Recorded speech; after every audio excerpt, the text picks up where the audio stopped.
Люди, живущие в Луганске, Донецке, Херсоне и Запорожье, становятся нашими гражданами навсегда.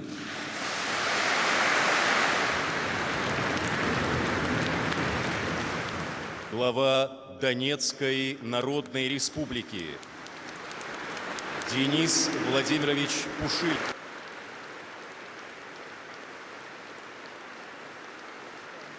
Результаты известны. Люди свой выбор сделали.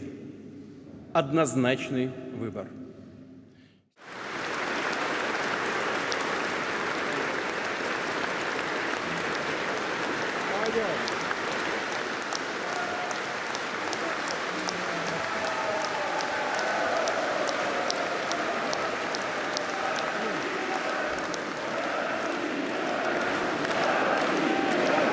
Mit der widerrechtlichen Annexion der besetzten Gebiete in der Ukraine kann sich der Wladimir Putin ab heute auf einen Standpunkt stellen, dass eben jetzt die Gebiete zu russischem Territorium gehören.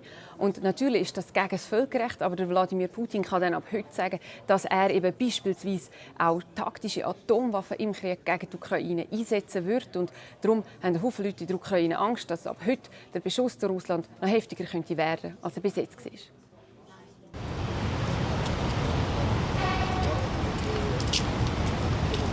Почему?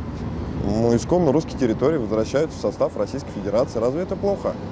Feel negative about it because it's the territory of Ukraine.